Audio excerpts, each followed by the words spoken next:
Hello बच्चों, आपका स्वागत है मेरे चैनल केमिस्ट्री अड्डा में। मैं Surendra Kumar, assistant professor DAV college Kanpur. बेटा हम लोग डिस्कस कर रहे थे फिजिकल केमिस्ट्री। इसमें हमने एक चैप्टर स्टेट ऑफ मैटर, जिसमें गैसेस स्टेट और लिक्विड स्टेट हमने कंप्लीट कर लिया है। उसके सारे क्वेश्चन जो प्रीवियस ईयर में पूछे गए हैं वो भी हमने कंप्लीट कर लिया है। आज हम दूसरा चैप्टर थर्मोडायनामिक्स स्टार्ट करने जा रहे हैं। शुरू करने से पहले मैं आपको कुछ चीज़ बताना चाहता हूँ बेटा। समझिए, ये चैप्टर बहुत ही इंपॉर्टेंट है कंपटीशन के लिए। इसमें से सबसे ज़्यादा फिजिकल में क्वेश्चन पूछे जाते हैं वह थर्मोडायनामिक्स से पूछे जाते हैं। थर्मोडायनामिक्स, इलेक्ट्रोकेमिस्ट्री, केमिकल में इन सबसे क्वेश्चन ज़्यादा पूछे जाते हैं। थर्मोडायनामिक्स में खास बात क्या होता है कि थ्योरेटिकल क्वेश्चन भी इससे बनते हैं, मतलब कि जो थ्योरी बेस्ड क्वेश्चन है वो भी इससे बनते हैं। इसीलिए पूरे वीडियो को, जो जितने भी वीडियो अपलोड करेंगे सारे वीडियो को पूरा देखिएगा अच्छे से, क्योंकि हर कॉन्सेप्ट के ऊपर क्वेश्चन बनते हैं। तो ये मत सोचिए कि थ्योरेटिकल क्वेश्चन है तो हमारा काम चल जाएगा, ऐसा नहीं है। थ्योरेटिकल और न्यूमेरिकल दोनों इस चैप्टर से आते हैं, और थ्योरेटिकल जो पूछा जाता है बेटा उसको यदि आपको अच्छे से कॉन्सेप्ट पता होगा तो आप कर पाएंगे, नहीं तो नहीं कर पाएंगे। समय बचेगा आपका थ्योरेटिकल पोर्शन करने से, लेकिन ये है कि आपको वीडियो पूरा देखना है और अच्छे से समझने का प्रयास करना है। और सबसे मेन चीज जो मैं आपको कह रहा हूँ, आपको फील करना है। थर्मोडायनामिक्स में आपको मेन चीज ये है कि जब आप उसको समझेंगे और उसको फील करेंगे तभी क्वेश्चन कर पाएंगे, वरना आपको लगेगा बहुत बोरिंग है, क्योंकि चैप्टर बड़ा है और क्वेश्चन से आते हैं। क्वेश्चन आपको पढ़ने में बहुत लंबा दिखेगा, लेंदी क्वेश्चन होगा, लेकिन ऐसा नहीं कि क्वेश्चन लेंदी है तो बहुत समय लेगा, ऐसा नहीं होगा। कॉन्सेप्ट को पता है, कैलकुलेशन बहुत इजी आते हैं, बस ऑप्शन उसके पॉजिटिव नेगेटिव देते हैं, वो सब हम लोग सब सीखेंगे, सब चीज सीखेंगे, एक एक चीज जितनी बारीकियां सब मैं आपको बताऊंगा। बस आपको ध्यान रखना है कि वीडियो पूरा देखना है। और अभी तक आपने मेरे चैनल को सब्सक्राइब नहीं किया तो प्लीज सब्सक्राइब करिए। आइए स्टार्ट करते हैं। तो पहला पोर्शन है इसमें जो हम लोग सीखने आ रहे हैं वो है सिस्टम। सिस्टम क्या है? सिस्टम यूनिवर्स का वह स्पेसिफिक पार्ट है जिसका हम ऑब्जर्वेशन कर रहे हैं। क्या कर रहे हैं? इसका हम ऑब्जर्वेशन कर रहे हैं, जिसकी हम स्टडी कर रहे हैं। वही कह रहा है specific part of universe which is under observation, यानी जिसका हम ऑब्जर्वेशन कर रहे हैं कि उसमें एनर्जी एब्जॉर्ब हो रही है, वह सिस्टम वर्क कर रहा है या उसके ऊपर वर्क हो रहा है, या हीट एब्जॉर्ब कर रहा है या हीट इवॉल्व कर रहा है। यानी जो ऑब्जर्वेशन में यूनिवर्स का वह पार्ट जो ऑब्जर्वेशन में है वह कहलाता है सिस्टम। और उसको छोड़कर पूरा यूनिवर्स, उस सिस्टम को छोड़कर पूरा यूनिवर्स जो होता है वो क्या होता है? सराउंडिंग होता है। क्या होता है? सराउंडिंग होता है। जैसे मान लीजिए कि आपने एक कप, उसमें एक गिलास में गर्म पानी रखा, तो आपका गिलास के अंदर जो पानी है वह सिस्टम, उसके अलावा बाकी सब कुछ यूनिवर्स है। मैं अगर जो चीज रखी है एवरीथिंग क्या है? यूनिवर्स का वह सराउंडिंग है। सिस्टम जिसका ऑब्जर्वेशन कर रहे हैं यूनिवर्स का वह पार्ट, उस पार्ट को छोड़कर पूरा यूनिवर्स क्या होता है? सराउंडिंग होता है। तो वही कहा गया इसमें specific part of universe which is under observation known as system, specific part of universe which is under observation, क्या होता है? सिस्टम क्या? और remain portion of universe which is not a part of system is called surrounding। तो आपने समझ लिया system क्या है, सराउंडिंग क्या है। सिस्टम ऑब्जर्वेशन वाला पार्ट है, उसको छोड़कर बाकी सब सराउंडिंग है। अगला क्या है? Open system. अब टाइप ऑफ सिस्टम की बात होगी। ओपन सिस्टम क्या है? which can exchange matter as well as energy, which can exchange matter as well as energy with the surrounding is called an open system। यानी वह system जो matter और energy दोनों का एक्सचेंज करता है सराउंडिंग से, वह कहलाता है ओपन सिस्टम। जैसे बेटा आप एक कप प्याली चाय की हो आपकी, उसे आपने खलर ऊपर से कैप नहीं लगाया, तो वह एक ओपन सिस्टम है, क्योंकि उसमें बेटा बाहर से डस्ट पार्टिकल गिर सकता है, कोई भी पार्टिकल गिर सकता है, और साथ में उसकी एनर्जी क्या है? सराउंडिंग से एक्सचेंज हो रही है। तो मैटर और एनर्जी दोनों का सराउंडिंग एक्सचेंज हो रहा है, इसीलिए कहलाएगा ओपन सिस्टम। जैसे हमारी आपकी बॉडी, ह्यूमन बॉडी भी also open system. Human body also open system. बाहर से देती है, और मैटर भी क्या करता है? एक्सचेंज होता है। तो इसलिए क्या है? Human body also example of open system. आपको जान के आश्चर्य होगा, यह क्वेश्चन पूछा हुआ है। Human body is open system, close system, isolate system, वगैरह वगैरह 4 ऑप्शन बने। तो ह्यूमन बॉडी क्या है बेटा? ओपन सिस्टम है। बहुत आसान क्वेश्चन लगता है, लेकिन वहां पे यदि आपने नहीं पढ़ रखा है तो वहां पे कंफ्यूज होगा, क्या हो सकता है, क्या हो सकता है। ये ध्यान रखिए, human body is example of open system. अगला देखिए, close system which can exchange only energy but not mass with the surrounding is called closed system। यानी आपका चाय आप ले आए, कप में चाय है, उसके ऊपर आप ढक्कन रख दीजिए। आपने ढक्कन रख दिया तो मैटर का एक्सचेंज बंद हो गया, एनर्जी का एक्सचेंज होगा। वह चाय थोड़े समय बाद ठंडी हो जाएगी। ठंडी इसीलिए होगी क्योंकि बेटा कप के जो वॉल है उससे बाहर के सराउंडिंग से एनर्जी एक्सचेंज हुई, तभी आपकी चाय ठंडी हुई। तो वह एग्जांपल क्या है? वो एग्जांपल है क्लोज सिस्टम का। क्या है? क्लोज सिस्टम का मैटर का एक्सचेंज नहीं होगा, लेकिन एनर्जी का एक्सचेंज होगा। तो वह सिस्टम क्या कहलाएगा? वह सिस्टम कहलाएगा क्लोज सिस्टम। ओके बेटा, दो चीज आपने सीखी, ओपन सिस्टम, क्लोज सिस्टम। अगला देखिए, आइसोलेटेड सिस्टम क्या है बेटा? which can neither energy nor mass can be exchanged। यानी आइसोलेटेड सिस्टम वह सिस्टम है जिससे ना तो एनर्जी ना ही मास, दोनों में किसी का एक्सचेंज नहीं होगा, ना ही एनर्जी का एक्सचेंज होगा ना ही मास का एक्सचेंज होगा, तो वह सिस्टम कहलाता है आइसोलेटेड सिस्टम। क्या होता है? Isolated system. जैसे हमारे आपके दोस्तों यारों भी बोला था कि वो लड़का बहुत आइसोलेटेड है, मतलब ना किसी से दोस्ती यारी करता है, ना कुछ किताब वगैरह कभी लेता रहता है, ना किसी को मतलब रखता है, तो क्या वो आइसोलेट है। आइसोलेट बहुत कॉमन टर्म है, तो ऐसे ही आइसोलेट सिस्टम है। यदि आप देखिए मिल्टन की बोतल आती है, वो ऐड भी करते हैं, यदि आप मिल्टन की बोतल में गर्म पानी रखते हैं तो लगभग 24 घंटे हो गया था, मैं 24 घंटे ना मानूं, 12 घंटे तक वो पानी गर्म ही रहता है, हॉट रहता है, गर्म रहता है, और ना ही उसमें से पानी ऐसा नहीं कि आपने 1 लीटर पानी लिया तो 300 मतलब उसमें 900 ml रह जाएगा, जितना पानी आप लेते हो उतना ही पानी उसमें रहता है, मतलब मैटर का एक्सचेंज भी नहीं हुआ, और क्योंकि बेटा वो थर्मल फ्लास्क है तो एनर्जी का एक्सचेंज भी नहीं हुआ। आप 2 घंटे बाद उससे पानी लेंगे तो जितना गर्म आपने उसमें डाला था उतना ही गर्म आपको मिलता है, तो वह एक आइसोलेट सिस्टम है। यानी आइसोलेट सिस्टम वह है जिससे ना तो हीट का एक्सचेंज होगा ना ही एनर्जी का एक्सचेंज होगा। ये सब बेटा आपको क्यों पढ़ाया जा रहा है, ये भी आपके मन में आ रहा है क्यों जरूरत है इसको सीखने की। थोड़ा होता है क्वेश्चन जो दिए जाते हैं थर्मोडायनामिक्स में, उसमें जो टर्मिनोलॉजी यूज की जाती है उस टर्मिनोलॉजी में ये सब इस्तेमाल किया जाता है, तो ये आपको जानकारी देंगे। आइसोलेट सिस्टम कह रहा है तो क्या कहना चाह रहा है, क्लोज सिस्टम कह रहा है तो क्या कह जा रहा है, ओपन सिस्टम कह रहा है तो क्या कह जाता है, आइसोथर्मल कह रहा है तो क्या कह जाता है, तो इससे आप क्वेश्चन में आगे जो कैलकुलेशन करेंगे वहां पर उसका इस्तेमाल होता है, इसलिए आपको चीज सिखाई जाए टर्मिनोलॉजी, इसलिए सीखते हैं हम लोग। अगला पॉइंट देखिए बेटा क्या है, होमोजीनियस सिस्टम। नेक्स्ट हमारा क्या है, होमोजीनियस सिस्टम। ये क्या है बेटा, when a system is uniform through out, बेटा आपका सिस्टम क्या है, यूनिफॉर्म है, थ्रू आउट यूनिफॉर्म है, यानी कहा जाए तो सिस्टम के पास सिर्फ एक फेज है, सिस्टम के पास सिर्फ एक फेज। सबसे सिंपल तरीका होमोजेनियस सिस्टम का मतलब system which have only one phase, either liquid either solid either gases. वो सिस्टम जिसके पास जो जिसमें सिर्फ एक फेज होगा वह कहलाते हैं होमोजीनियस सिस्टम। यानी सिस्टम आपका यूनिफॉर्म थ्रू आउट यूनिफॉर्म होगा, तो होमोजीनियस सिस्टम है। जैसे कोई एग्जांपल है only one phase, only one phase. जैसे मिक्सचर ऑफ गैसेस, गैसेस का मिक्सचर होमोजीनियस होता है, गैसेस का मिक्सचर होमोजीनियस होता है, तो क्या होता है, एक ही फेज होता है उसमें, वह गैसेस फेज। ओके, आगे बात करते हैं। अगला आपका हेट्रोजीनियस सिस्टम क्या है, बात बदल गई कि when system is not uniform through out, यानी आपका सिस्टम जो है थ्रू आउट यूनिफॉर्म नहीं है, यानी एक ही फेज नहीं है, उसमें मोर देन वन फेज है, 2 फेज, 3 फेज होते हैं, 4 फेज होते हैं, यानी वो सिस्टम जिसमें मोर देन वन फेज होगा वह कहलाता है हेट्रोजीनियस सिस्टम। क्या कहलाता है, हेट्रोजीनियस सिस्टम। कह रहा हूं when system is not uniform throughout, such system has 2 or more phase, 2 or more than 2 phases होंगे सिस्टम में, तो वो कहलाएगा हेट्रोजीनियस सिस्टम। जैसे मिक्सचर ऑफ 2 इमिसिबल लिक्विड है, 2 इमिसिबल लिक्विड है, यदि उनका मिक्सचर लेते हैं तो वह हेट्रोजीनियस सिस्टम होगा। जैसे आप यदि वाटर लें और उसमें ऑयल मिला दें, यदि उसको शेक करेंगे तो आपको ये ऐसा प्रतीत होगा कि वो मिल गया है, लेकिन जैसे आप शेक करना बंद करेंगे, लिक्विड की अलग लेयर होगी, मतलब ऑयल की अलग लेयर होगी और वाटर की अलग लेयर होगी। उसी तरह देखिए यदि आप पानी लें और पानी में सैंड पार्टिकल मिलाया है, उसको आप शेक करेंगे तो आपको लगेगा कि ये शायद होमोजेनियस हो गया, लेकिन थोड़ी देर बाद देखेंगे सैंड पार्टिकल क्या होगा, सेटल डाउन हो जाएगा और वाटर आपका ऊपर रहेगा। तो ये क्या है, यह एक हेट्रोजीनियस सिस्टम का एग्जांपल है। आगे बात करते हैं, यह वेरी इंपॉर्टेंट एक्सटेंसिव प्रॉपर्टी और इंटेंसिव प्रॉपर्टी, इसमें आपको बड़ा ध्यान रखना है, इसके एग्जांपल्स आपको याद रखने हैं, क्योंकि एग्जांपल से पूछ लेता है which of the following is extensive property, among the following which one is intensive property। तो आपको एक्सटेंसिव इंटेंसिव प्रॉपर्टी का एग्जांपल याद होना चाहिए। पहले तो वो होती क्या है याद होना चाहिए, क्योंकि यदि ये आपको समझ में आया कि वो होती क्या है तो आपके लिए एग्जांपल याद करना इजियर होगा। देखते हैं क्या होगा। एक्सटेंसिव प्रॉपर्टी क्या होगा, properties of the system whose value depends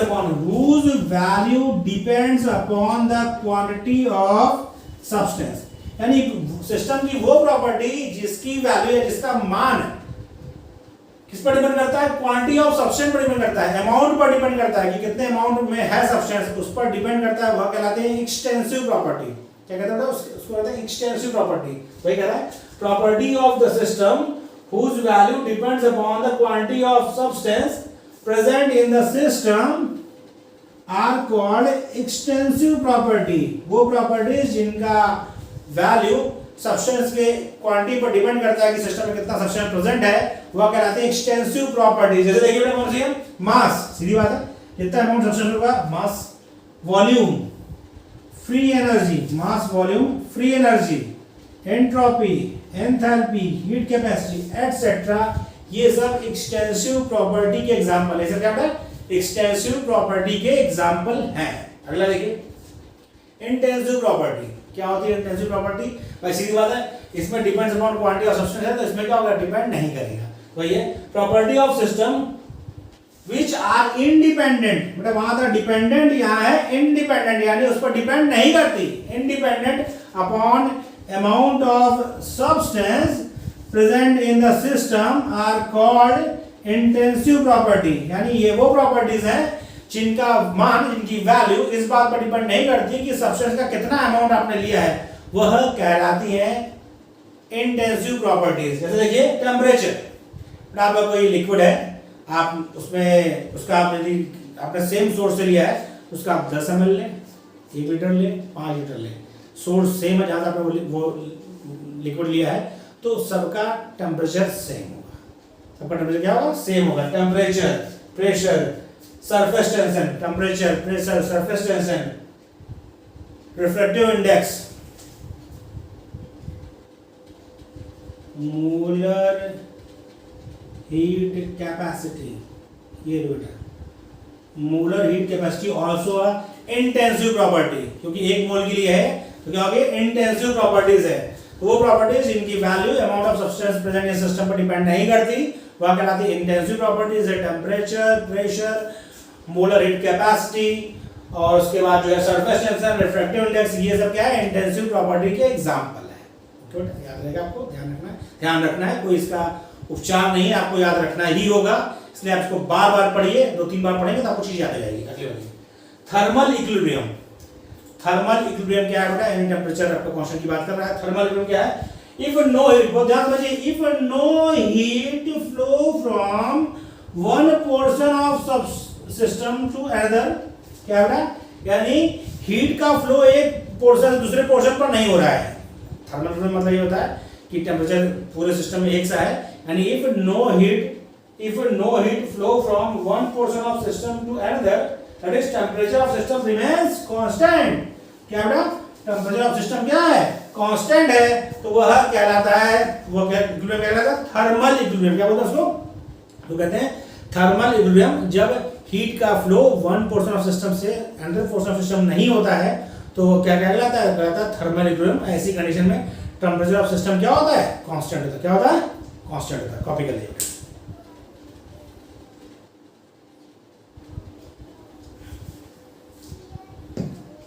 ठीक है, कॉपी कर लीजिए।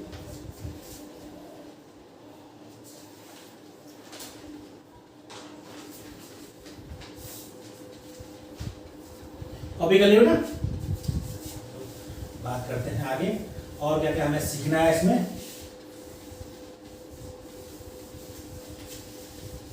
नहीं, थर्मल इक्विलिब्रियम कह दिया, यानी टेम्परेचर आपका सिस्टम का क्या है बेटा, कांस्टेंट है।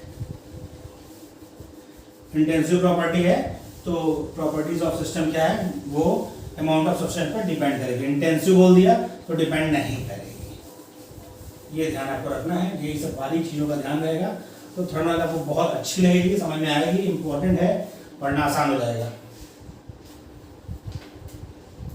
तो देखिए मैकेनिकल इक्विलिब्रियम,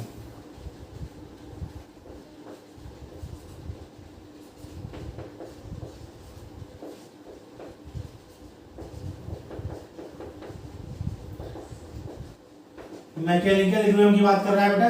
इसका मतलब क्या है, if no work done, if no work is done by, if no work is done by one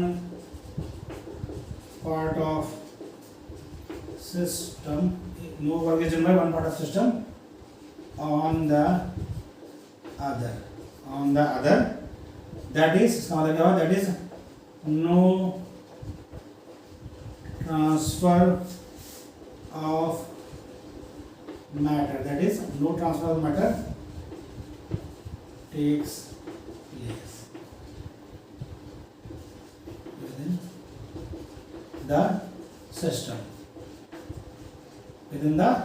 system, or between system and surrounding।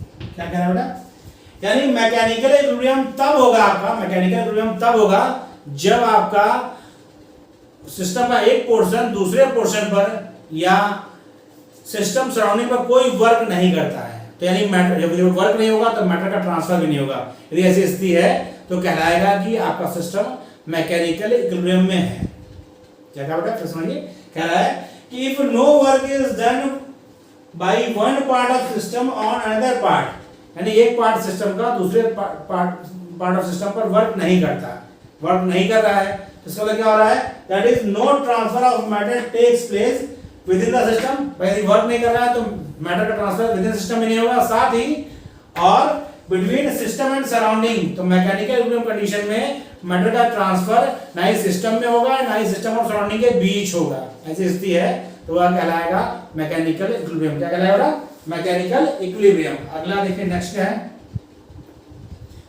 Next आपका है केमिकल इक्विलिब्रियम। क्या है आपका केमिकल इक्विलिब्रियम। क्या कह रहा है, if composition of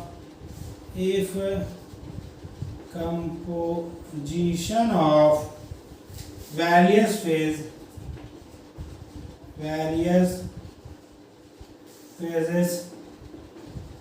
in the system remains constant, यानी जो कंपोजिशन है केमिकल का मतलब जो कंपोजिशन है बेटा वेरियस फेजेस का सिस्टम में वह रिमेन्स कांस्टेंट है। यदि ऐसी स्थिति है तो सिस्टम आपका केमिकल इक्विलिब्रियम में है।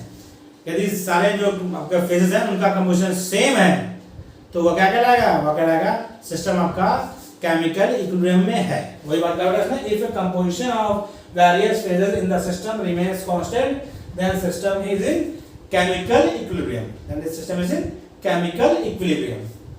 अगला देखिए, नेक्स्ट कंडीशन आइसोथर्मल प्रोसेस। ये खूब आपको मिलेगा बेटा क्वेश्चन में, आइसोथर्मल प्रोसेस सबसे ज्यादा सुना जाने वाला नाम है थर्मोडायनामिक्स में, आइसोथर्मल प्रोसेस। बेटा बात से लग रहा है आइसोथर्मल प्रोसेस मतलब क्या हो रहा है, प्रोसेस के दौरान टेम्परेचर परिवर्तित नहीं होगा। आइसोथर्मल मतलब, आइसो मतलब सेम, टेम्परेचर मतलब, थर्मल मतलब टेम्परेचर, यानी रिएक्शन के दौरान टेम्परेचर का क्या रहेगा, कांस्टेंट रहेगा। ऐसे ऐसा है तो वह कंडीशन या वह प्रोसेस आइसोथर्मल प्रोसेस कहलाएगा। वही कह रहा है, क्या कह रहा है, process in which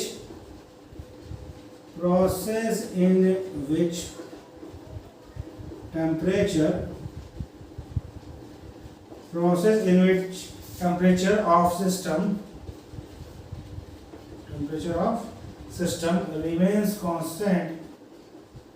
remains constant is termed as isothermal. Is termed as isothermal, that is dt is equal to 0। इसका मतलब बड़ा ध्यान रखना है कि इसमें एंथैल्पी चेंज भी 0 होगा और इंटरनल चेंज होगा। बहुत इंपॉर्टेंट, वेरी वेरी इंपॉर्टेंट। ये क्या होगा, ये आपका चेंज इन एंथैल्पी क्या होगी, 0 होगी।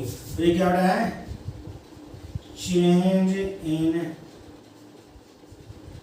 Internal energy, change in internal energy. ध्यान रखिए कुछ बुक्स में आपका सिंबल इंटरनल एनर्जी के लिए यू यूज किया गया है, लेकिन पीजीटी वगैरह जो क्वेश्चन पूछते हैं उसमें सिंबल ई यूज किया है। कोई कंफ्यूजन नहीं है, वो इंटरनल एनर्जी है, चाहे कैपिटल ई यूज करे चाहे कैपिटल यू यूज करे। क्या होगा, आइसोथर्मल कंडीशन जब होगी तो सिस्टम का टेम्परेचर रिमेन्स कांस्टेंट रहेगा, यानी dt equal to 0 and temperature change equal to 0 होगा। ऐसी कंडीशन में जो एंथैल्पी चेंज होगा सिस्टम का वह क्या होगा, 0 होगा। ये ध्यान रखना है। आइसोथर्मल कंडीशन में एंथैल्पी चेंज है delta H equal to 0 and also internal energy change यानी delta U is also equal to 0। तो आइसोथर्मल कंडीशन में डेल्टा H और डेल्टा U क्या होगा, 0 होगा। कॉपी कर लिया, इधर कर लिया कॉपी, सर का हो गया। हम लोग और बात करें प्रोसेस की। ये थ्योरेटिकल पोर्शन, ये टर्म्स आपको समझने हैं, इसके आपको थोड़ा ध्यान रखना है। यदि टर्मिनोलॉजी एक बार सीख गए, ये सब टर्मिनोलॉजी है थर्मोडायनामिक्स की, जो आपको टर्मिनोलॉजी सीख गए तो आपके टर्मिनोलॉजी बहुत इजी हो जाएगी। क्योंकि इसमें जो थोड़ा ज़्यादा इसमें ध्यान रखना है, इन्हीं टर्मिनोलॉजी पर ध्यान रखना है, बाकी समझ में दिक्कत नहीं है। क्योंकि क्वेश्चन पूछता है ये सेक्टर यूज किए जाते हैं, तो वहां पर आपको ध्यान रखना होगा। यदि आइसोथर्मल बोल दिया यानी टेम्परेचर आपको 0 रखना है, मतलब ड्यूटी टेम्परेचर चेंज आपको 0 रखना है। आगे बात करते हैं अगला, आइसोबारिक प्रोसेस। आइसोबारिक मतलब टर्म समझिए, आइसो मतलब सेम, बारिक मतलब प्रेशर, यानी सिस्टम में प्रेशर क्या होगा, चेंज नहीं होगा। तो ये क्या है, प्रोसेस इन विच, प्रोसेस या वो process, process in which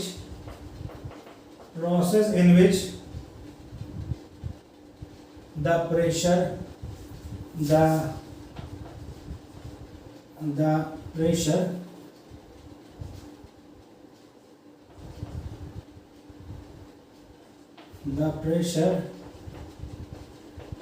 remains constant, process in which the pressure remains constant, वह प्रोसेस जिसमें प्रेशर कांस्टेंट रहेगा वह कहलाएगी आइसोबारिक प्रोसेस। क्या कहलाएगा, आइसोबारिक प्रोसेस। यानी इसका मतलब हुआ कि डेल्टा पी यानी चेंज इन प्रेशर क्या होगा, 0 होगा। चेंज इन प्रेशर क्या होगा, 0 होगा। यदि ऐसा है तो वह प्रोसेस क्या कहलाएगा, वह प्रोसेस कहलाएगा आइसोबारिक। क्या कहलाएगा, आइसोबारिक प्रोसेस। कुछ हम और सीखते हैं बेटा। अगला टर्मिनोलॉजी है एडियाबैटिक प्रोसेस। एडियाबैटिक मतलब क्या होगा बेटा, एडियाबैटिक वो प्रोसेस है जिसमें जिसमें सिस्टम ना हीट एब्जॉर्ब करेगा ना इवॉल्व करेगा। एडियाबैटिक मतलब हीट आपकी क्या रहेगी, ना एब्जॉर्ब होगी ना इवॉल्व होगी, उसको बोलते हैं एडियाबैटिक प्रोसेस। क्या बोलते हैं, एडियाबैटिक प्रोसेस। एंथैल्पी चेंज 0 होगा, सीधा मतलब है एंथैल्पी चेंज 0 होगा। तो ये क्या होगा, adiabatic process, process in which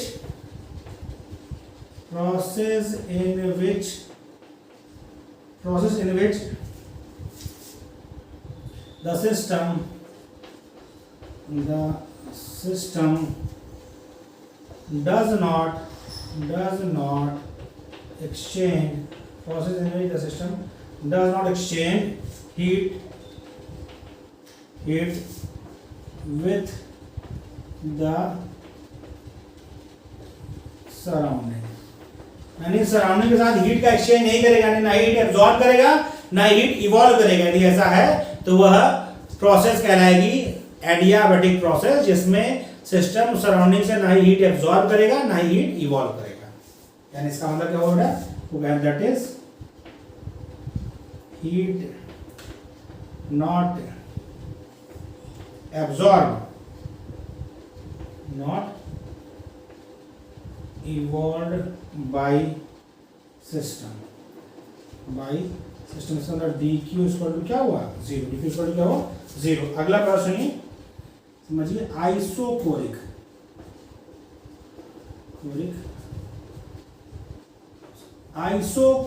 process मतलब क्या होगा, उस प्रोसेस के दौरान वॉल्यूम जो है सिस्टम का वह कांस्टेंट है। कोरिक मतलब वॉल्यूम होता है, आइसो मतलब same.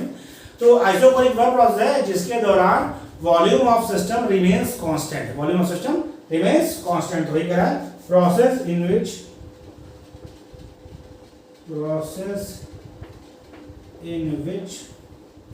volume of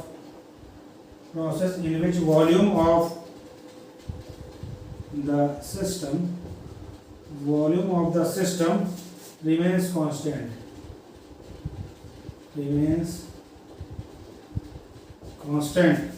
that is dV equal to 0। यानी वह प्रोसेस जिसके दौरान वॉल्यूम सिस्टम क्या होता है, चेंज नहीं होता है, वह आइसोकोरिक प्रोसेस कहलाती है। तो कॉपी कर लीजिए, इधर कॉपी कर लीजिए। ये सब आपको समझना है, इधर आपको एक चीज समझनी है, याद रखनी है।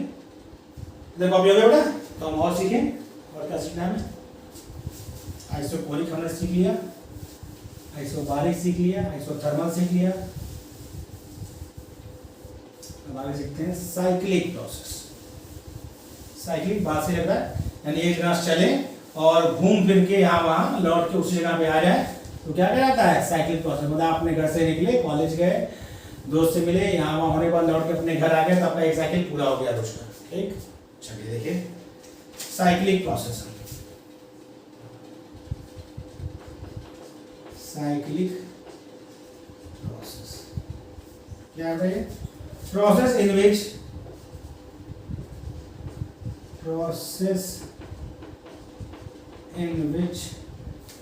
system undergo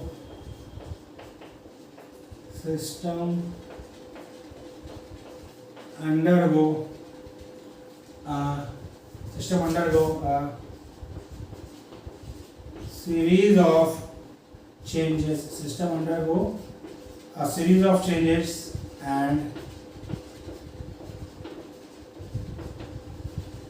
and ultimately returns to its original state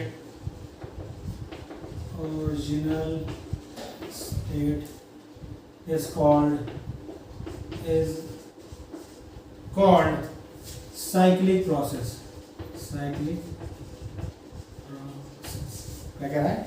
Process in which system undergo a series of changes and ultimately return to its original state is called cyclic process.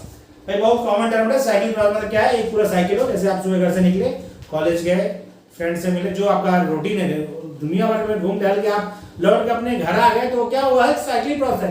जहां से चले थे वहीं लौट कर आ जाए, तो वह साइकिल प्रोसेस है। वैसे सिस्टम में है कि सीरीज ऑफ चेंजेस के बाद वो वापस अपने ओरिजिनल पोजीशन पे आता है, अपने ओरिजिनल जगह पे आता है, तो वह क्या कहलाता है? वो कहलाता है साइक्लिक प्रोसेस। क्या कहलाता है? Cyclic process. अगला देखिए बेटा क्या है? नेक्स्ट आपका है रिवर्सिबल प्रोसेस। बहुत समझने वाली चीज है रिवर्सिबल। बात से लग रहा है आगे भी चलेगा पीछे भी चलेगा। रिवर्सिबल प्रोसेस क्या होगा? ये तो कुछ पॉइंट्स आपको ध्यान रखने हैं। आइडियल प्रोसेस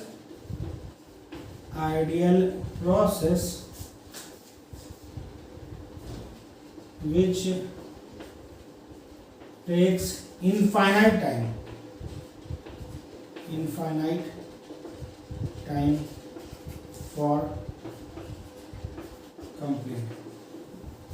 भाई ये वह प्रोसेस है जो कंप्लीट होने में इनफाइनाइट टाइम लगता है। इसको समझिए, जैसे आप थोड़ा चले आगे, फिर थोड़ा पीछे चले, फिर थोड़ा आगे चले, थोड़ा पीछे चले, तो आप यदि मान लीजिए 10 कदम आगे चल रहे हैं और आप 9 कदम पीछे आ रहे हैं, तो आपको यदि 1 किलोमीटर की दूरी तय करनी है, तो कोई पूछे कितना समय लगेगा? इनफाइनाइट टाइम लगेगा, क्योंकि आपका जो फॉरवर्डिंग फोर्स है वह थोड़ा सा ज्यादा है बैकवर्ड फोर्स से।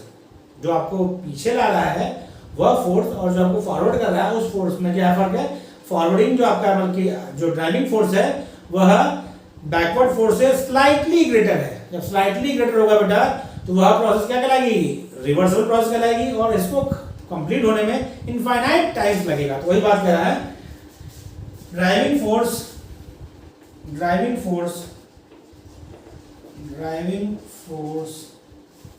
is infinitesimally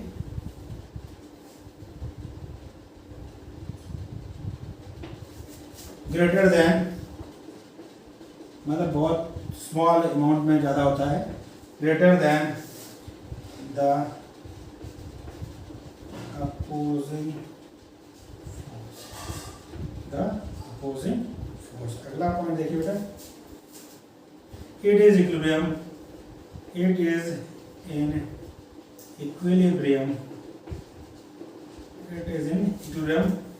at all stage. बहुत इंपॉर्टेंट है, हर पॉइंट इसलिए आपको हर पॉइंट लिखा रहा है स्टेज। और यह वेरी वेरी इंपॉर्टेंट पॉइंट ये आपका है चौथा वाला, क्या है? वर्क ऑब्टेन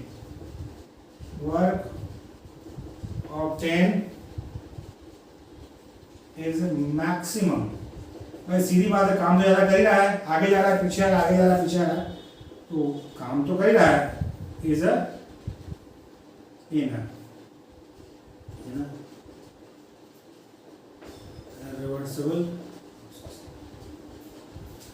रिवर्सिबल प्रोसेस में वर्क डन सबसे ज्यादा होता है। भले वो अपना मतलब कि आपका प्रोसेस पूरा हो ना हो, लेकिन जब पूछा जाए सबसे ज्यादा वर्क डन किसमें होगा, तो रिवर्सिबल प्रोसेस में वर्क डन सबसे ज्यादा होगा। क्योंकि देखिए आप खुद समझिए, आप आगे गए पीछे आए, ठीक है आपने दूरी कवर नहीं की, लेकिन आपने काम तो बहुत किया। तो वैसे ही है, रिवर्सिबल प्रोसेस में वर्क डन क्या होता है? मैक्सिमम होता है। क्या होता है बेटा? मैक्सिमम होता है। अब हम आपको इरिवर्सिबल प्रोसेस बता रहे हैं। इधर कॉपी हो गया इससे वाला, चलो कॉपी कर लिया आपने। तो अब आप बात करें इररिवर्सिबल प्रोसेस की। भाई सीधी बात है, ये तो कंप्लीट होगी, या कंप्लीट होगी, ये फाइनाइट टाइम में पूरी होगी, लेकिन वर्क डन इसमें क्या होगा, रिवर्सिबल से कम होगा। तो देखिए क्या होगा,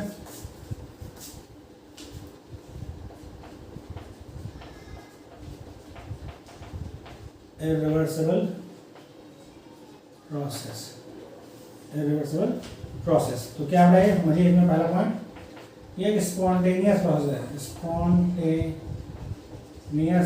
प्रोसेस है, मतलब फॉरवर्ड डायरेक्शन में चलती है। क्या होता है, फॉरवर्ड डायरेक्शन में चलती है, स्पॉन्टेनियस प्रोसेस है, ठीक है। And take finite time, and take finite time to complete. अगला पॉइंट क्या होगा इसका, equilibrium exist in the initial and final stage only,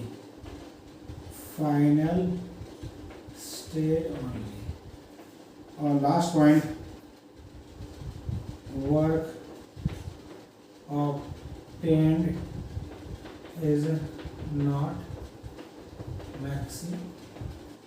इतना चीज आपको ध्यान रखना है इररिवर्सिबल में। सबसे मेन वही है कि वर्क डन इसका मैक्सिमम नहीं होता है, इसमें इक्विलिब्रियम एग्जिस्ट करता है लेकिन इनिशियल और फाइनल स्टेज में, और यहाँ पर क्या है, इक्विलिब्रियम हर स्टेज में एग्जिस्ट करता है, और स्पॉन्टेनियस प्रोसेस है, एक फाइनाइट टाइम में कंप्लीट हो जाती है।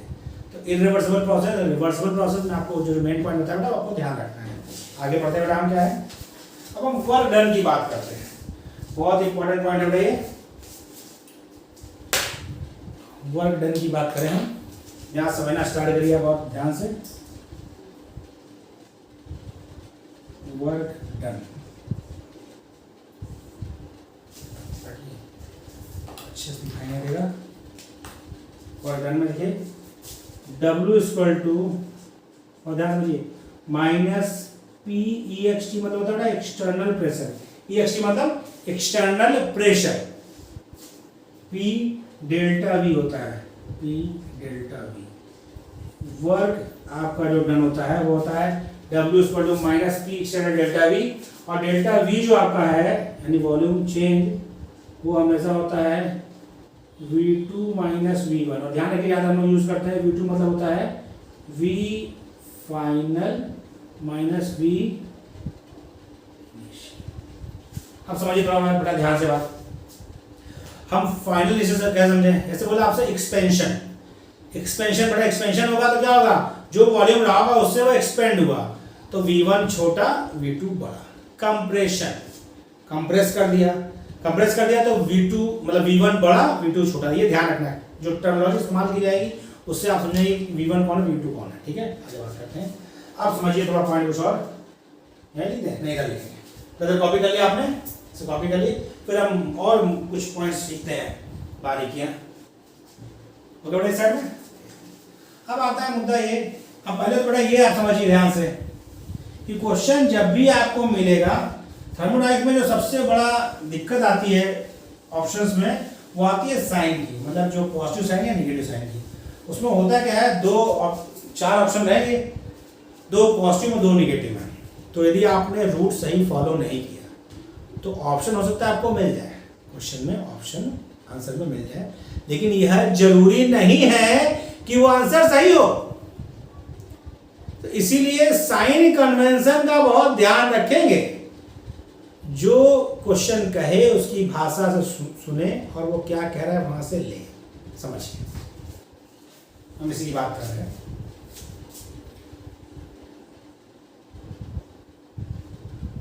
समझिए, work done bye the system, बहुत ध्यान समझिएगा। सिस्टम कौन, मैं, अभी आप आपको समझा लें, सिस्टम कौन, मैं। सिस्टम ऐसा अपने आप को समझिए, work done bye the system, हमने काम किया, हमने जब काम किया तो हमारा काम करने की जो क्षमता थी वो कम हो गई ना, तो work done bye the system, system work करेगा तो क्या होगा, तब हमेशा होगा क्या होगा बेटा बोलिए, वर्क डन बाय सिस्टम, तो आपका होगा W नेगेटिव। W क्या होगा, negative. Work done by system मतलब क्या होगा बेटा, यानी बात हो रही है एक्सपेंशन की, किसकी बात हो रही है, एक्सपेंशन की। यानी जब भी एक्सपेंशन होगा तो आपका वर्क डन निगेटिव आएगा, ये ध्यान रखिए। हम आपको यही प्रूव कर देते हैं बेटा। देखिए यह फॉर्मूला, इसमें कोई चेंज मत करिए, यह फॉर्मूला आपका एकदम इनिशियल फॉर्मूला है। वर्क डन बाय सिस्टम मतलब एक्सपेंड कर रहा है, एक्सपेंड कर रहा है मतलब फाइनल वॉल्यूम ज्यादा है, इनिशियल वॉल्यूम कम है। जब फाइनल वॉल्यूम ज्यादा होगा, इनिशियल वॉल्यूम कम होगा, तो ये वैल्यू पॉजिटिव, डेल्टा वी क्या पॉजिटिव आएगा। यदि मान लीजिए पहले सिंपल समझिए, आपका ये यहाँ था, इस तरह समझिए, ये आपका था 10 लीटर और इसके बाद जो ऊपर चला गया यहाँ हो गया 20 लीटर, सिस्टम बाई सिस्टम ने वर्क किया, तो 20 यानी ये V1 है आपका, ये क्या होगा आपका V1, ये V2, तो V2 माइनस V1 क्या होगा, V2 माइनस V1 होगा आपका 20 माइनस 10, तो 10 ना आएगा, एक्सपेंड ना हुआ। देखिए साफ साफ दिख रहा है, यहाँ से यहाँ क्या एक्सपेंशन हुआ है, एक्सपेंशन हुआ तो क्या किया, सिस्टम ने वर्क किया, सिस्टम ने वर्क किया, तो सिस्टम वर्क करेगा तो उसका जो उसके पास जो वर्क की पावर थी या जो समझिए जितना आपके पास कार्य करने की इच्छा थी उतनी घट गई ना, कम हो गई। तो देखिए ये तो हमने सिखाने के लिए बताया आपको। और ना यहाँ देखिए जब आप करेंगे बेटा ये पॉजिटिव होगा तो यहाँ पर जो पीक स्ट्रगल जो होगा इनटू V पॉजिटिव में, तो ये आएगा तो आपका नेगेटिव है ना, क्योंकि वहां नेगेटिव रहेगा, तो ये पॉजिटिव है, पॉजिटिव नेगेटिव, तो वर्क डन आपका क्या होगा, negative. Work done bye the system negative. अगला पॉइंट सुनिए, work done on the system, work done on the system, system पर वर्क होगा तो क्या होगा, कंप्रेस होगा, तो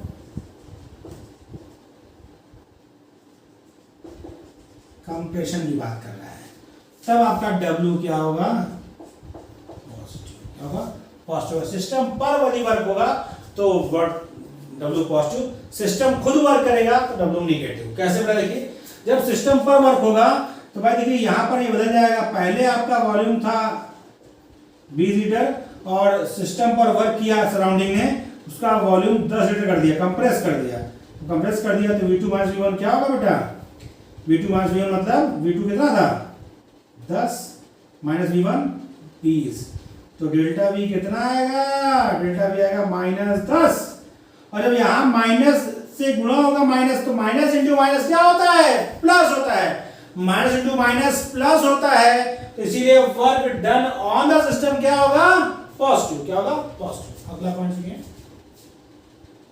क्वेश्चन जो कहेगा वहां से हमें साइन लेना है, तो जो वैल्यू होगी उसने कहा heat absorb by system, heat absorb, system absorb 20 joule heat, तो एब्जॉर्ब कर रहा है तो क्या साइन होगा, इमिट कर रहा है क्या साइन होगा, देखिए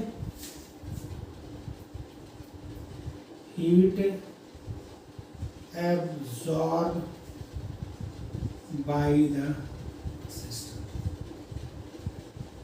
जब सिस्टम ने हीट एब्जॉर्ब किया, भाई आप सिस्टम है,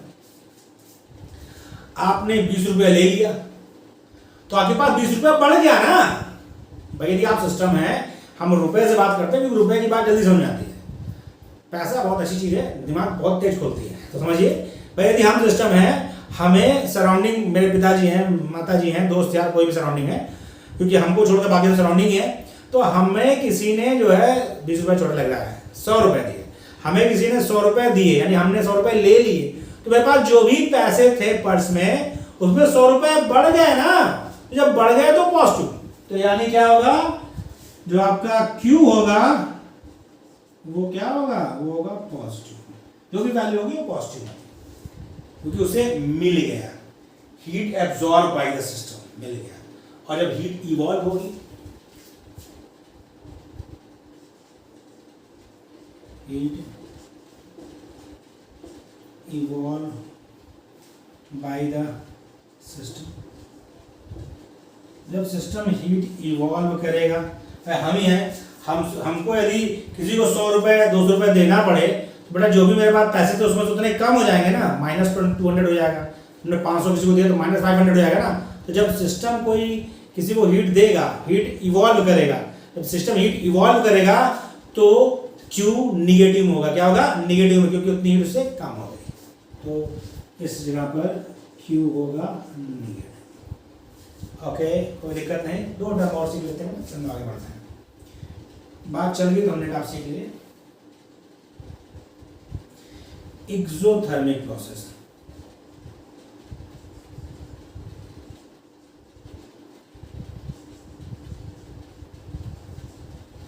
एक्सोथर्मिक प्रोसेस। एक्सो मतलब समझिए, एक्सो मतलब टर्म समझिए, टर्म से एक्सो मतलब बाहर, एक्सो मतलब बाहर, एक्सोथर्मिक प्रोसेस। तो इसका मतलब क्या है? मतलब हीट इवॉल्व्ड बाय सिस्टम। तो यहाँ पर जो एंथैल्पी चेंज डेल्टा एच होगा नेगेटिव। क्या होगा? नेगेटिव। यदि एक्सोथर्मिक प्रोसेस होगा, हीट इवॉल्व होगी, तो आपका डेल्टा एच यानी एंथैल्पी चेंज, एंथैल्पी चेंज होता है हीट चेंज। एंथैल्पी क्या होता है? Heat change. एंथैल्पी चेंज क्या होगा? एंथैल्पी चेंज आपका होगा नेगेटिव। एंथैल्पी चेंज क्या होगा? Negative. Exothermic process, heat evolve by system, delta H क्या होगा? नेगेटिव। और अगला प्रोसेस आपका ने सुन रखा हो खूब, एंडोथर्मिक प्रोसेस।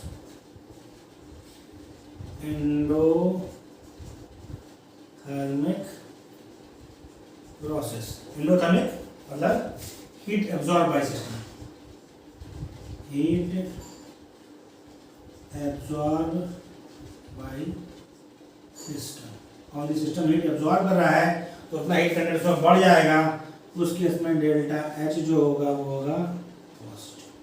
हीट एब्जॉर्ब करेगा तो उतना हीट कंटेंट उसके बाद बढ़ेगा, हीट कंटेंट बढ़ा तो डेल्टा एच पॉजिटिव। ऐसे कॉपी करिए, बहुत इंपॉर्टेंट पॉइंट है जो आगे आपको जरूरत पड़ेगा, क्वेश्चन हम लोग करेंगे तब बात होगी तो इस्तेमाल किया जाएगा। ठीक है, अगला हम लोग देखते हैं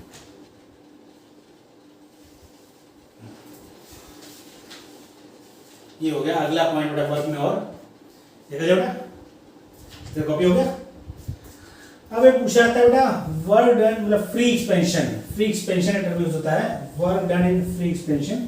फ्री एक्सपेंशन बात से लग रहा है, मतलब जब एक्सटर्नल प्रेशर ना हो, यानी एक्सपेंशन इन वैक्यूम की बात कर रहा है। तो बेटा जब एक्सटर्नल प्रेशर नहीं होगा, यानी कहा एक्सटर्नल प्रेशर आपका 0 होगा, तो work done in free expansion भी क्या होगा? 0 होगा। तो उसी की बात करते हैं। यह टर्म है आपका term work done, work done in free मतलब अलाउड है, फ्री एक्सपेंशन, कोई रोक टोक नहीं है। एक्सपेंशन इसको बोलते हैं, इसको और भी कह सकते हैं एक्सपेंशन इन वैक्यूम। वैक्यूम तो क्या होता है? ऐसे केस में जब वैक्यूम में एक्सपेंशन होता है तो पी एक्सटर्नल आपका 0। पी एक्सटर्नल बताना ना क्या है? ये आपका होता है एक्सटर्नल प्रेशर, एक्सटर्नल प्रेशर, ये ध्यान रखिए वरना मुझे EXT क्या है? पी एक्सटर्नल क्या होता है? External pressure. और जब एक्सपेंशन फ्री एक्सपेंशन होगा या एक्सपेंशन इन वैक्यूम होगा तो एक्सटर्नल प्रेशर होगा 0। क्या होगा? एक्सटर्नल प्रेशर 0 होगा। और जब एक्सटर्नल प्रेशर 0 होगा तो आपका फार्मूला W क्या था? W माइनस EXT डेल्टा V। जब ये आपका 0 है तो 0 into delta V equal to क्या होगा? 0 होगा। क्या होगा? 0 होगा। क्या होगा? 0 होगा। इसको रखिए ध्यान कि फ्री एक्सपेंशन में क्या होगा? W इक्वल टू 0 होता है। ये आपको ध्यान रखना है, मैंने यहाँ पे दिखा दिया क्यों 0 होगा। W क्या होगा बेटा? 0, क्योंकि एक्सटर्नल प्रेशर 0 है तो 0 इंटू एनी क्वांटिटी 0 होता है। अगला पॉइंट समझिए, फिर कुछ टर्मिनोलॉजी आई, state function. State function, state function क्या होता है? स्टेट फंक्शन सुना है आपने? स्टेट फंक्शन क्या होता है भाई? ये ध्यान रखना, property of the system, property of the system whose change, property of the system whose change in value whose change in value depends only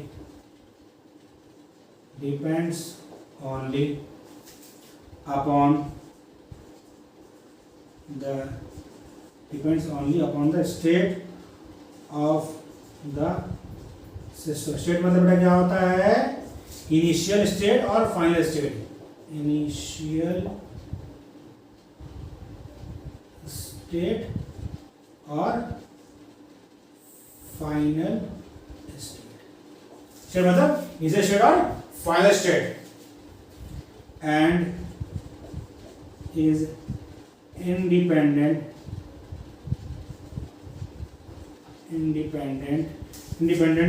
of the path by which state is reached. बहुत ही important point. State function बेटा क्या है? वो property, system की वो properties हैं जिनका value, जिनकी चेंज इन वैल्यू सिर्फ उसके, जिनकी वैल्यू में चेंज सिर्फ इस बात पर डिपेंड करता है, इनिशियल और फाइनल पर, इनिशियल स्टेट और फाइनल स्टेट पर डिपेंड करता है. इस बात पर कहीं भी डिपेंड नहीं करता कि वह स्टेज कैसे उनको मिली है. यानी those properties which only depends upon initial state and final state are known as state function. एक लाइन का जवाब है. दोज प्रॉपर्टीज ऑफ सिस्टम, यानी सिस्टम की वो प्रॉपर्टी जो सिर्फ इनिशियल और फाइनल स्टेट पर डिपेंड करती हैं, वह कहलाती हैं स्टेट फंक्शन. पर इस बात पर कहीं भी डिपेंड नहीं करती हैं कि वह स्टेट इन्हें कैसे प्राप्त हुई है. तो क्या कहलाते हैं? State function. हम एग्जांपल लिखे बेटा, इधर कॉपी कर लिए, तो एग्जांपल लिखें. एग्जांपल आपको ध्यान रखने हैं क्योंकि ये पूछा जा चुका है कि स्टेट फंक्शन कौन कौन सा है, मतलब इसमें से कौन है चार में से, या 5 फंक्शन दूसरा बताएंगे 5 फंक्शन कौन सा है. तो इसलिए आपको एग्जांपल याद रखने हैं. एग्जांपल क्या है इसका? एग्जांपल देखिए. एग्जांपल इसका है pressure, temperature, volume,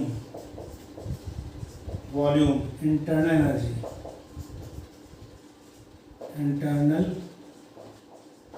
energy, enthalpy, entropy.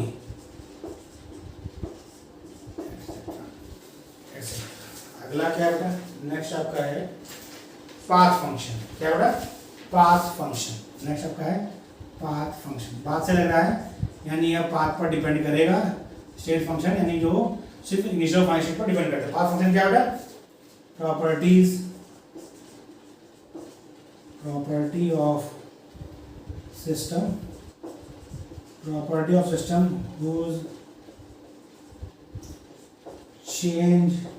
whose change in the value depends upon the path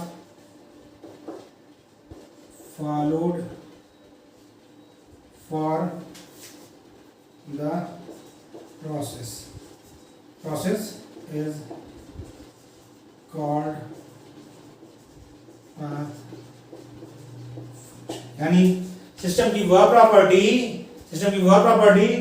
जिनका मान इस बात पर डिपेंड करता है कि उसको प्रोसेस क्या यूज किया गया, प्रोसेस पर डिपेंड करता है या पाथ पर डिपेंड करता है. सिस्टम की वो प्रॉपर्टी कहलाती है पाथ फंक्शन. जैसे वर्क, आपने भी बात की थी, reversible work, irreversible work. Reversible work बड़ा क्या था? उसमें पाथ ही तो अलग था, वो मैक्सिमम था. इरिवर्सिबल वर्क क्या था? वह मैक्सिमम नहीं था. और हीट भी आपका क्या है? Path function. तो वर्क और हीट आपका पाथ फंक्शन. क्या है? वर्क और हीट आपका पाथ फंक्शन है. बहुत इंपॉर्टेंट है, तो याद रखिए heat and work is path function. बहुत इंपॉर्टेंट, ये पॉइंट आपको याद रखना है. बेटा देखिए, दो state path function. State function क्या है? इनकी वैल्यू इनिशियल और फाइनल स्टेट पर डिपेंड करेगी, उस मैनर ऑफ प्रोसेस पर डिपेंड नहीं करेगी. पाथ फंक्शन क्या है? जिनकी वैल्यू इस बात पर डिपेंड करेगी उन्होंने कौन सा पाथ फॉलो किया है, तो कहलाते हैं path function. State function, path function के एग्जांपल्स आपको याद रखने हैं. आगे हम बात करते हैं, स्टार्ट करते हैं जीरोथ लॉ ऑफ थर्मोडायनेमिक्स, पहला आपका जो लॉ स्टार्ट हो रहा है वो रहा है zeroth law of thermodynamics,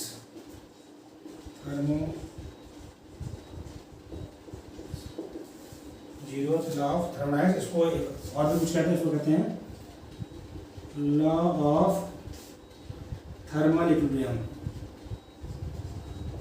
thermal equilibrium. इसको लॉ ऑफ थर्मल इक्विलिब्रियम भी कहते हैं। किसको? जीरोथ लॉ को लॉ ऑफ थर्मल इक्विलिब्रियम भी कहते हैं। क्या है? बहुत सिंपल सा लॉ है। Two system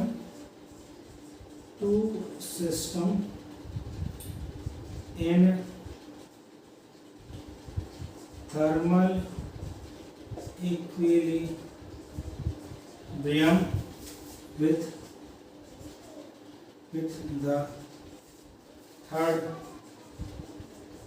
the third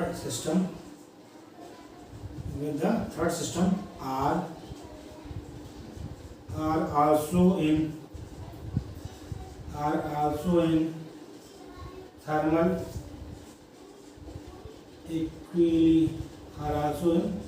thermal equilibrium with each other। क्या कह रहा है? दो सिस्टम यदि किसी अदर सिस्टम के साथ थर्मल इक्विलिब्रियम में है तो इसका मतलब वो आपस में भी क्या है? थर्मल इक्विलिब्रियम में है। यही कह रहा है। क्या कह रहा है? Two system in thermal equilibrium with third system are also in thermal equilibrium with each other. यदि भाई दो ऐसे लोग हैं जो किसी थर्ड के फ्रेंड हैं, इसके मतलब वो आपस में भी फ्रेंड होंगे, तभी तो फ्रेंड हुए। वही बात हो रहा है। ये दो सिस्टम किसी तीसरे सिस्टम के साथ थर्मल इक्विलिब्रियम में है, इसका मतलब वो आपस में क्या है? आपस में भी थर्मल इक्विलिब्रियम में है। इसीलिए इस लॉ का और भी ये भी कहते हैं लॉ ऑफ थर्मल इक्विलिब्रियम। ये ध्यान रखना बेटा, which of the following is correct करके आता है तो वहां पर आपको जीरोथ लॉ का भी ध्यान चाहिए, क्योंकि आपको मान लीजिए जो ऑप्शन दे रखा है उसमें हर ऑप्शन का मतलब पता रहेगा, तो ये आप सही उत्तर चुन पाएंगे। भाई या तो आप एक सही चुनिए, यदि कभी ऐसा होता है कि तीन गलत आपको मिल जाते हैं तो भी आंसर सही हो जाता है। तो जीरोथ लॉ क्या है बेटा? if two systems are in thermal equilibrium with third system, तो फिर क्या होगा? वो आपस में भी क्या होंगे? थर्मल इक्विलिब्रियम में होंगे। कॉपी कर लीजिए।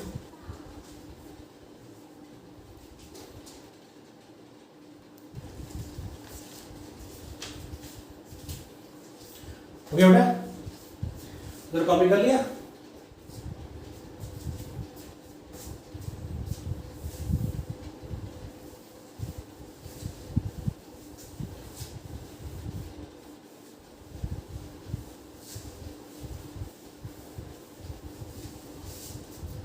अब बढ़ते हैं first law of thermodynamics.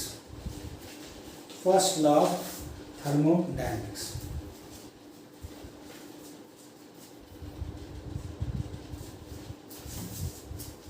First law of thermodynamics, first law of thermodynamics, first law of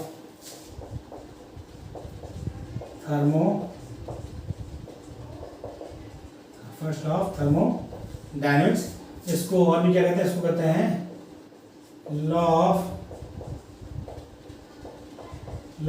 conservation of energy, law of conservation of energy. First law of thermodynamics को law of conservation of energy भी कहते हैं। क्या कहता है ये law? इस law का कहना है energy can neither be created not be destroyed. Energy can neither be created nor destroyed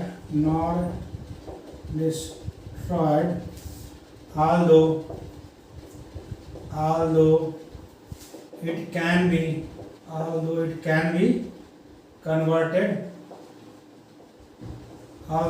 be converted from one form into another, from one form into another form। एक फॉर्म से दूसरे form में convert की जा सकती है, लेकिन energy ना ही डिस्ट्रॉय कर सकती है ना ही बन सकती है। क्या होता है? इसको एक फॉर्म दूसरे फॉर्म में कन्वर्ट करते हैं। इसको और भी क्या कहते हैं, इसका दूसरा फॉर्म क्या है, total energy of the universe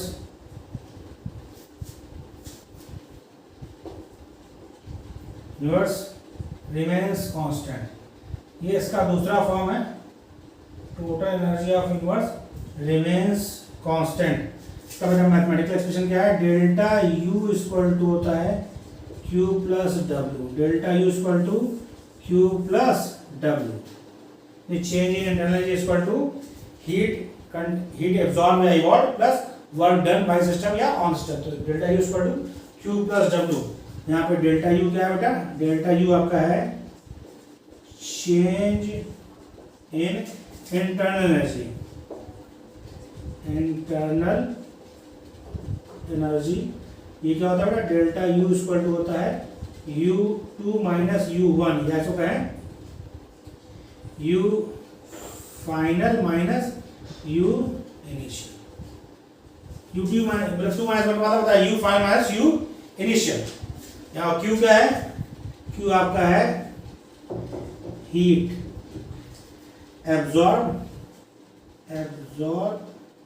और इवॉल्व, और W क्या है, वर्क। ये आपका फर्स्ट लॉ ऑफ थर्मोडायनेमिक्स। इसको आपको ध्यान रखना है, इसका थ्योरेटिकल पोर्शन भी, इसका मैथमेटिकल एक्सप्रेशन भी, ये आपको पूरा याद रखना है। इसी तरह ये लेक्चर यहाँ पर हम कंप्लीट कर रहे हैं। आपको वीडियो कैसा लगा कमेंट बॉक्स में जरूर मैसेज करें और पूरा वीडियो देखें और चीज़ों को सीखने का प्रयास करें। देखिए फिजिकल केमिस्ट्री में क्या होता है, आप सीखने का प्रयास करेंगे तो थ्योरेटिकल क्वेश्चन जो आता है वो भी आप सोच सकता है, न्यूमेरिकल्स भी हो सकते हैं, क्योंकि न्यूमेरिकल्स की प्रैक्टिस हम लेक्चर के साथ साथ करते चलेंगे। अब अगला लेक्चर हम डिस्कस करेंगे, उसमें हम कुछ थ्योरी पढ़ेंगे और कुछ न्यूमेरिकल्स करेंगे, फिर ऐसे चलेगा, थ्योरी पढ़ेंगे न्यूमेरिकल्स करेंगे। इस तरह हम लोग धीरे धीरे करके थोड़ा पूरा सीख लेंगे, अच्छे से समझ लेंगे, और हमें पूरा यकीन है कि जब तक हम लोग लास्ट वीडियो कंप्लीट करेंगे तब तक आपको थर्मोडायनामिक्स में इंटरेस्ट भी हो जाएगा और आप नई चीजें सीखेंगे भी। थोड़ा आपको वीडियो अच्छा लगे तो कमेंट बॉक्स में मैसेज करें और ज़्यादा लाइक और शेयर करें।